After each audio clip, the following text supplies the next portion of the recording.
அனைவருக்கும் வணக்கம். தெய்வீக பலன்கள் சேனல் சார்பாக தங்களை அன்புடன் வரவேற்கிறோம்.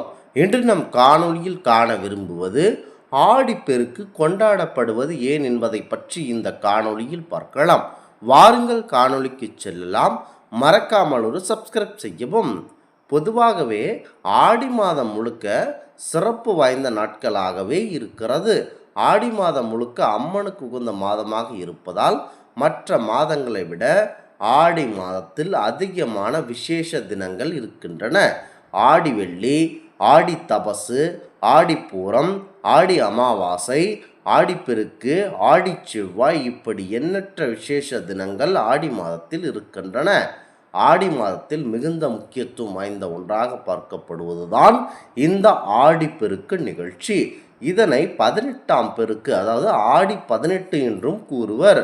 புது புனல் வெள்ளம் என்றெல்லாம் அழைக்கிறார்கள். அத்தகைய சிறப்பு வாய்ந்த ஆடி 18ஆம் பெருக்கு ஏன் கொண்டாடப்படுகிறது என்றால், ஆடிப்பெருக்கானது பொதுவாகவே தண்ணீருக்கான விழா, முக்கியமாக காவிரி எடுக்கும் நாளாகவே போற்றப்படுகிறது. வைகாசி, சித்திரை, ஆனி மாதங்கள் வெயிலின் தாக்கம் அதிகமாக இருக்கிறது. அதனால் பெரும்பாலும் தண்ணீர் தட்டுப்பாடுகளும் இருக்க வாய்ப்பு இருந்தது. ஆடி மாதத்தில் வெப்பம் குறைந்து காற்று சாதகமாக வீசக்கூடிய சூழல் உருவாகின்றன. அதனால்தான் ஆடிக்காற்றில் அம்மியும் நகரும் என்று முன்னோர்கள் கூறினார்கள். காற்றோடு சேர்ந்து மழையும் தொடங்கும் காலமாக ஆடி மாதம் இருப்பதனால் இதனை துன்பங்கள் நீங்கி மகிழ்ச்சி பெருக்கும் நாளாகவே கொண்டாடுகிறார்கள்.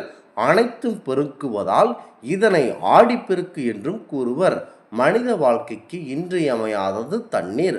அந்த தண்ணீரின் வரத்து அதிகமாகி மழை பெய்ய தொடங்கி நீர் நிரப்பு பகுதிகளில் நீர்வரத்து தொடங்கி ஆற்றில் வெள்ளம் பெருக்கெடுத்து ஓடத் தொடங்கும் நாள்தான் ஆடி 18.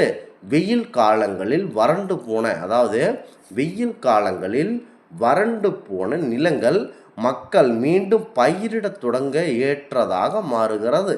எனவே ஆடி 18ஆம் பெருக்கானது நீருக்கான விழாவாகவும் இது சிறப்பான நாளாகவும் கொண்டாடப்படுகிறது. விவசாயத்தை பெருக்கக்கூடிய பெரிய நாளாகவும் இருக்கிறது. அதனால்தான் ஆடிப்பட்டம் தேடி விதை என்றும் கூறுவதுண்டு. மேலும் ஆடி 18ஆம் பெருக்கு நாளில் அதிகாலையிலேயே நீர்நிலைகளில் நீராடி பூஜை செய்து காவிரி தாயை வணங்கும் போது புது வெள்ளப்பெருக்கினால் ஆற்றில் அடித்து செல்லப்பட்ட கழிவுகள் போல நம் வாழ்க்கையில் உள்ள அனைத்து கஷ்ட நஷ்டங்களும் முக்கியமாக அந்த கழிவு போல அனைத்து துன்பங்களும் கஷ்டங்களும் அடித்து செல்லப்படும் என்பது நம்பிக்கையாகவே இருக்கிறது. இது அதோடு இந்த நாளில் புதுமண தம்பதிகள் புதிதாக தாலிக்க மாற்றிக்கொண்டு பழைய தாலி மற்றும் அணிந்த ஆடைகளை ஆற்றின் நீரில் விடுவது வழக்கம்.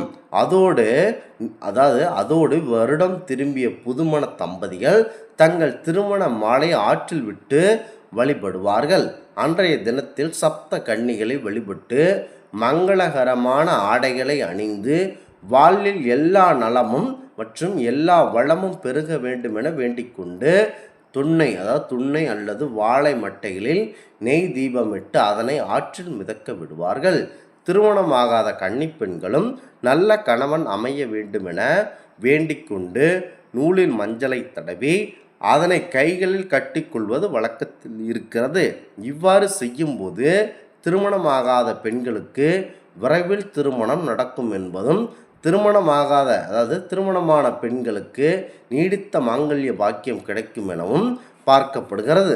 முக்கியமாக கங்கை தாய் அவர்கள் நிறைந்து ஆற்று வெள்ளத்தில் மிக முக்கிய நாள்தான் இந்த ஆடிப்பெருக்கு.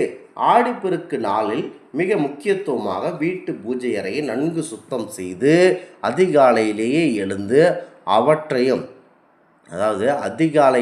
எழுந்து நீங்கள் சுத்தபத்தமாக குளித்து முடித்துவிட்டு கங்கை தாயை மனதில் நினைத்து கொண்டு நீங்கள் கண்டிப்பாக வழிபட வேண்டும். தண்ணீருக்கு மிக முக்கியத்துவமான விழாவாகவே பார்க்கப்படுகிறது. இது முக்கியத்துவம் என்னவென்றால், தண்ணீரை எவ்வாறு நாம் பயன்படுத்தப்படுகிறோமோ அதுபோலத்தான் வெயில் காலங்களில் வறண்டு போன நிலங்களில் மக்கள் மீண்டும் பயிரிட தொடங்குவது ஆடிப்பெருக்காகும். எனவே ஆடிப்பெருக்கானது நீருக்கான விழா எடுக்கும் நன்னாளாகவும் விவசாயம் பெருக்கும் தினமாகவும் பார்க்கப்படுகிறது. அதனால்தான் ஆடிப்பட்டம் தேடி விதை என சொல்லுவார்கள். இந்த ஆன்மீக தகவல் உங்களுக்கு பிடித்து இருந்தால் தெய்வீக பலன்கள் சேனலை கண்டிப்பாக சப்ஸ்கிரைப் செய்து கொள்ளவும். மீண்டும் ஒரு நல்லதொரு காணொளியில் உங்களை சந்திக்கிறோம். நன்றி, வணக்கம்.